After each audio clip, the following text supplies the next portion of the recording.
Bukayo Saka has been to a Euros final and now is chasing an England assist record set by players who played entire tournaments and is doing it playing less than 40% of the minutes. So why does his name almost never come up when people argue about the best players in the world? Let's talk about why Bukayo Saka is one of the most underrated footballers on the planet.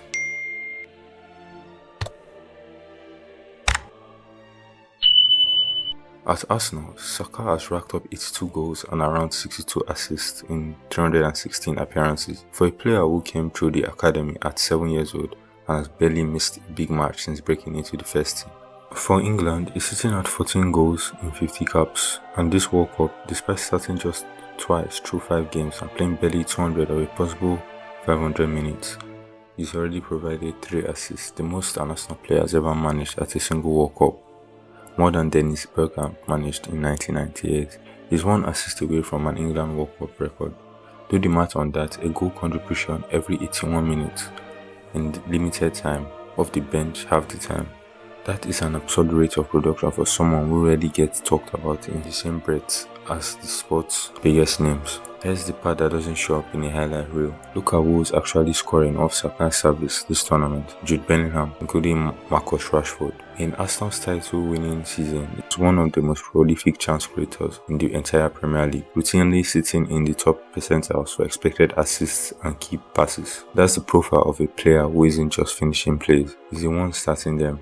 And that's a harder thing to appreciate from the stands of the sofa, because assists don't trend the way goals do. A 30-yard screamer gets a million views, while a perfectly weighted cross that the teammate just has to nod in gets forgotten half the time. Saka's game is built on the second kind of movement over and over again. This is maybe the most underrated part of his game. At Euro 2024, he scored a decisive penalty in the shootout win over Switzerland, in the exact competition where years earlier he'd missed the deciding kick in the Euro 2020 final and taken vicious racial abuse for it. That's not just a good penalty, that's a player who absorbed one of the worst moments a footballer can have on the biggest stage and came back to be the guy his country trusted with the next one. Now fast forward to this World Cup.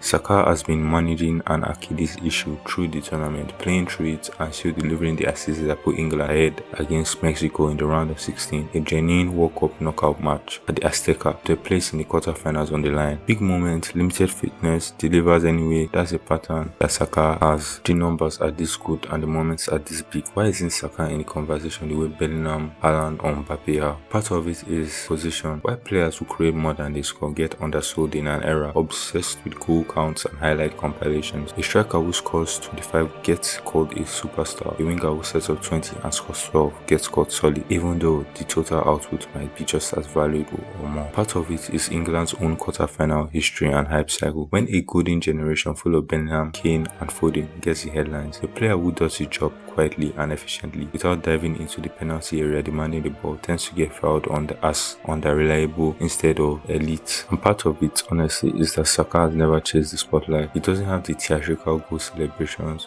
or the outspoken media personality that gets clipped and pushed across social media. He just does the work every match, whether he starts or comes off the bench, whether his athlete is bothering him or not. Put it all together, a player with a genuine claim on an all-time England World Cup assist record, a player who's already delivered in an European Championship final shootout after living through the worst version of that exact moment, a player who at Arsenal is arguably their most important attacker on a title-winning team, a player doing all of this at 24, still with years of prime football ahead of him. That's not a good squad player, that's a top tier talent who just doesn't get talked about like one. And that gap between what he actually produces and how often his name comes up is exactly what underrated means. So next time someone runs down the list of the best players in the world and skips right past Bukayo Saka, send them this video. Drop a comment. Where do you rank Saka among the world's best wingers right now? And if you want more breakdowns like this, subscribe. There's a lot more of this coming.